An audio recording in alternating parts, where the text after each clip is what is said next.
Baik, bismillahirrahmanirrahim. Assalamualaikum warahmatullahi wabarakatuh.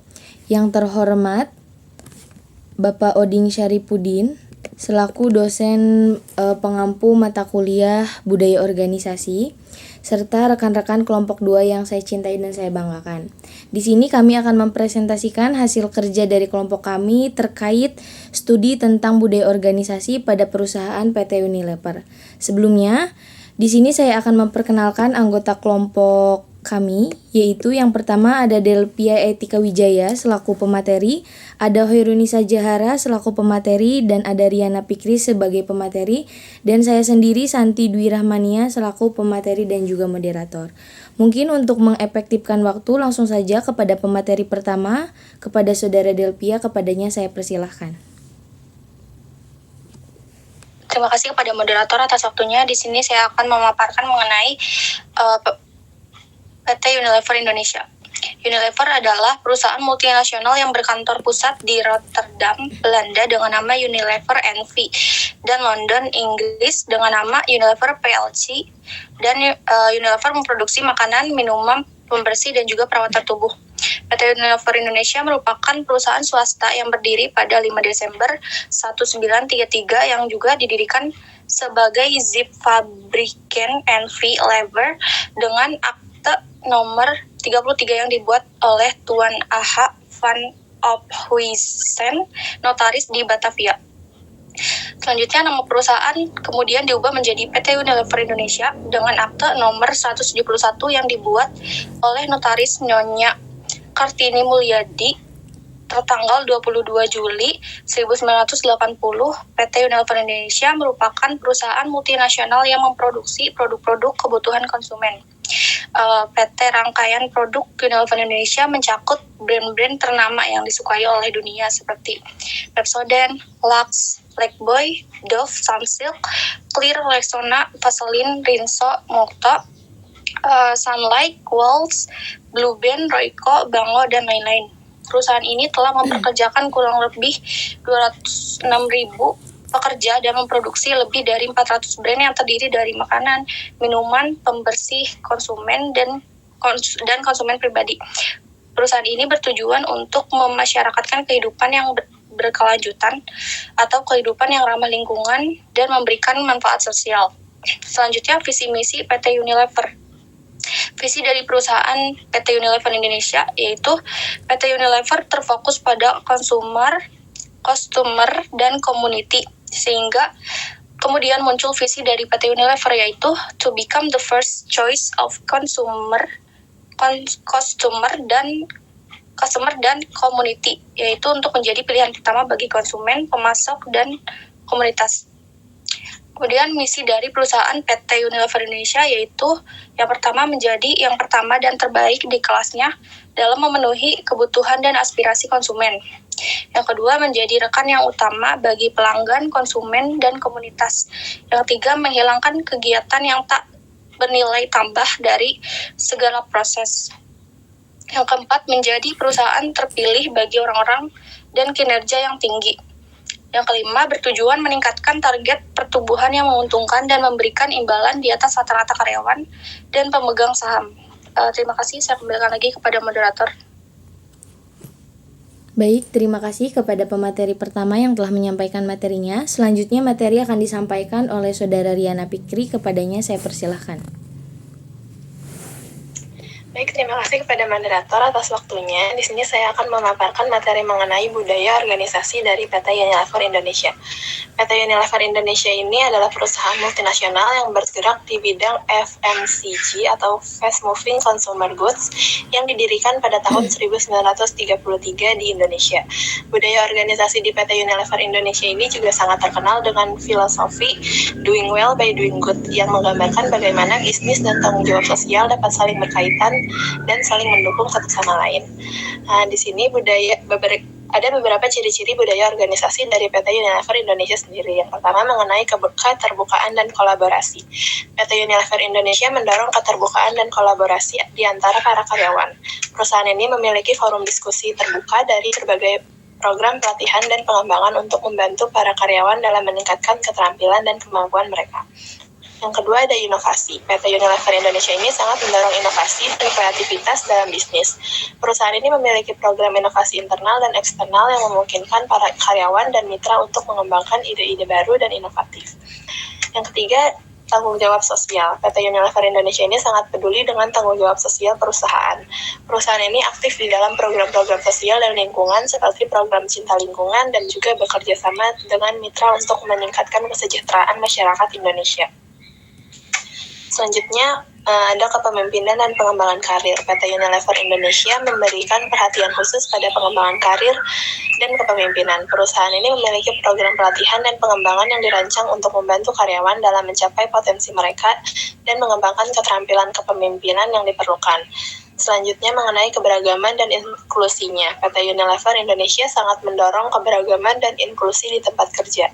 Perusahaan ini juga memiliki program yang bertujuan untuk menciptakan lingkungan kerja yang inklusif dan ramah bagi semua orang, serta berkomitmen untuk memperjuangkan kesetaraan gender dan kesempatan bagi semua karyawan.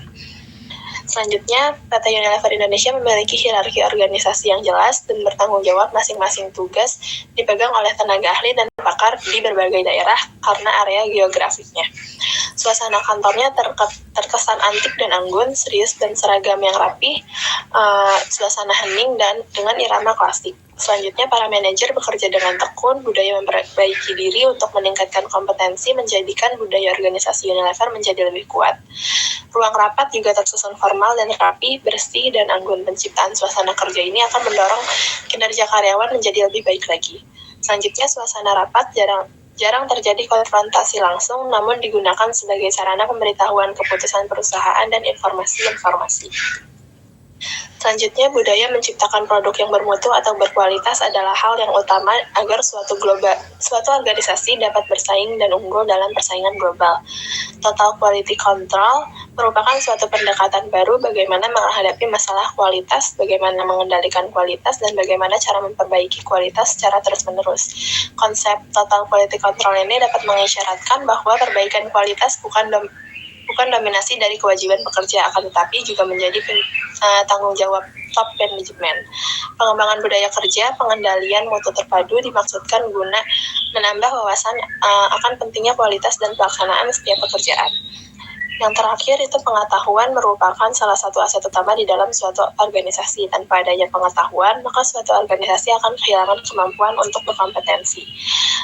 Agar suatu organisasi siap dalam mengantisipasi dan beradaptasi dengan setiap perubahan yang selalu terjadi, maka diperlukan kemampuan organisasi untuk selalu dapat memelihara, memanfaatkan, dan mengembangkan pengetahuan yang dimilikinya.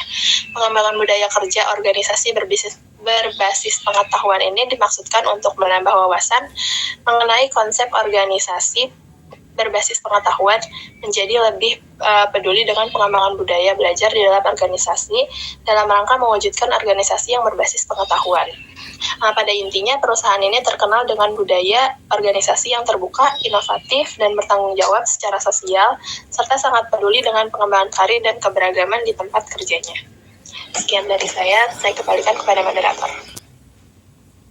Baik, terima kasih kepada pemateri kedua. Selanjutnya, materi yang ketiga akan disampaikan oleh saya sendiri terkait dengan mekanisme PT Unilever Indonesia. Nah, di sini mekanisme dari PT Unilever Indonesia itu ada prosedur umum pada PT Unilever. Yang pertama yaitu terkait manajemen sumber daya manusia, yang dimana manajemen sumber daya manusia pada prosedur manajemen sumber daya manusia ini bahwa adanya beberapa unsur seperti pengadaan, penggunaan, dan pemeliharaan sumber daya manusia. Tahap pengadaan mencakup perencanaan SDM, rekrutmen, seleksi, dan orientasi. Tahap penggunaan perlu kesesuaian antara kemampuan SDM dan apa yang menjadi tugas serta tanggung jawabnya. Yang kedua, adanya proses manajemen pemasaran pada PT Unilever. Di sini ada 4 komponen pokok bidang pemasaran yang dapat dikendalikan perusahaan yang kita kenal dengan sebutan dengan 4P atau disebut juga dengan produk, price, place, dan promotion. Nah, hal tersebut termasuk pula pada kondisi persaingan. Selanjutnya yaitu yang ketiga, terkait dengan proses manajemen keuangan pada PT Unilever Indonesia, di mana Unilever saat ini sedang fokus melakukan pertumbuhan organik seperti peningkatan omset penjualan, laba perusahaan, dan menekankan struktur biaya. Nah, strategi manajemen keuangan di PT Unilever ini dilakukan melalui pendirian kantor pemasaran Unilever Indonesia ke berbagai negara seperti Singapura, Jepang, dan Australia. Yang keempat, yaitu adanya juga proses manajemen operasional pada PT Unilever Indonesia. Nah, di sini strategi manajemen operasional PT Unilever adalah penyertaan merangkul perbedaan, menciptakan kemungkinan dan berkembang bersama-sama untuk bisnis yang lebih baik kinerjanya. Perusahaan merangkul keragaman dalam tenaga kerja. Hal ini berarti memberikan perhatian penuh dan adil kepada semua pemohon dan pembangun yang berkelanjutan agar semua karyawan tanpa memandang jenis kelamin, kebangsaan, ras, kepercayaan, cacat ataupun status sosial. Produktivitas kerja yang berusaha ditingkatkan dari tahun per tahun dengan melatih SDM dalam bidang produksi dan keuangannya. Nah, selanjutnya di sini juga saya akan menjelaskan terkait SOP PT Unilever Indonesia. Sebelumnya bahwa PT Unilever Indonesia adalah perusahaan multinasional yang memang bergerak dalam bidang fast moving consumer goods atau barang konsumen cepat habis seperti produk perawatan pribadi, makanan, minuman, dan produk rumah tangga. Nah, di sini juga ada SOP atau Standard Operationing Product. Nah, SOP adalah dokumen tertulis yang berisi aturan dan petunjuk yang harus diikuti oleh karyawan PT Unilever dalam menjalankan tugas dan pekerjaannya. Nah, di sini SOP dapat terbagi menjadi beberapa poin. Yang pertama yaitu menjaga konsistensi dan kualitas. Dalam menjalankan bisnis, PT Unilever harus memastikan bahwa setiap produk atau layanan yang diberikan kepada pelanggan memiliki kualitas yang sama dan konsisten. SOP dapat membantu menciptakan standar yang konsisten dalam setiap proses produksi dan pengiriman produk atau layanan. Yang kedua yaitu meningkatkan efisiensi dan produktivitas.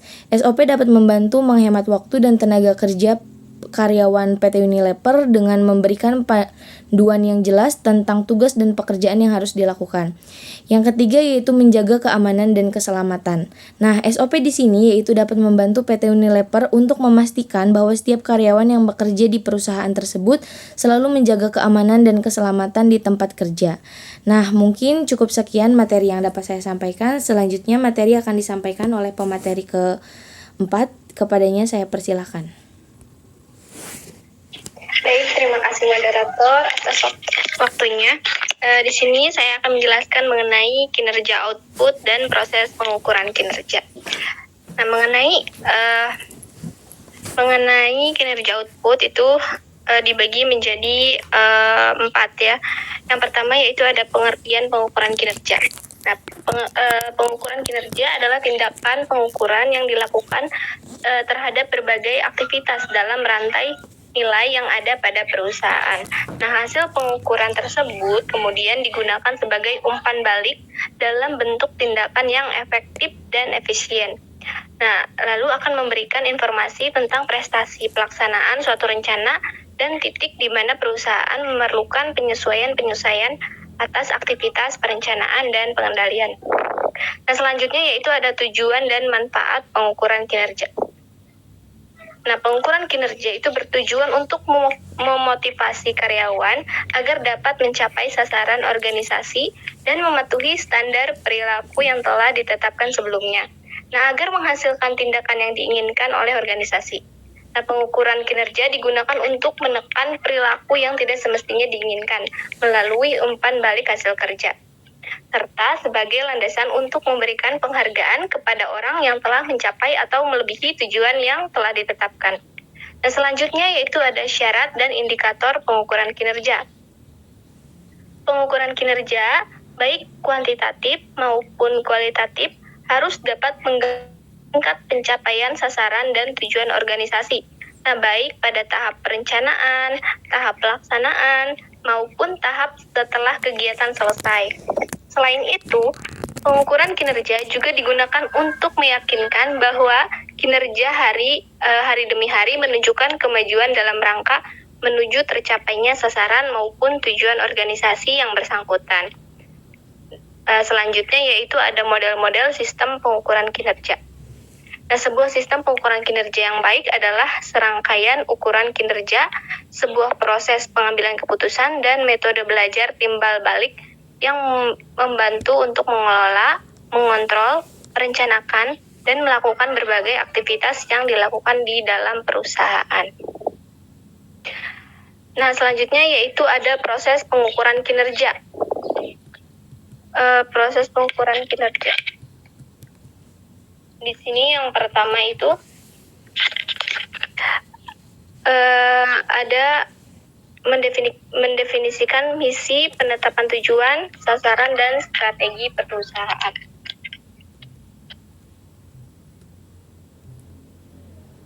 Yang keduanya yaitu ada penetapan dan pengembangan indikator. Yang ketiga yaitu ada pengukuran kinerja dan penilaian hasil pengukuran, dan yang terakhir yaitu pelaporan hasil-hasil secara formal. Next. Nah, selanjutnya yaitu saya akan menjelaskan mengenai core value. Nah, PT Unilever Indonesia TBK memiliki core value Every U Does Good, atau setiap U memberikan kebaikan. Nah, untuk mengajak konsumen berbuat kebaikan melalui cara yang sederhana, yaitu dengan memilih produk atau brand yang mampu memberikan manfaat positif bagi lingkungan dan masyarakat. Nah, kampanye ini juga menggelar program Every You Does Good Heroes untuk menentukan sosok-sosok muda yang mampu mewujudkan purpose dan kontribusi mereka menuju Indonesia yang lebih baik. Nah, selanjutnya, next. Saya di sini juga akan menjelaskan mengenai dimensi budaya organisasi PT Unilever Indonesia. Dan yang pertama yaitu ada PT Unilever lebih memperhatikan pendekatan organisasinya untuk inovasi dan aktivitas. Yang kedua yaitu lebih mengutamakan pendekatan untuk manajer pengambilan resiko. Yang ketiga yaitu PT Unilever membangun komunikasi lateral, yaitu komunikasi yang terjadi antara bagian-bagian tertentu yang memiliki posisi yang sejajar dalam suatu organisasi. Yang keempat yaitu hubungan antara manajemen puncak dan karyawan saling mendukung satu sama lain.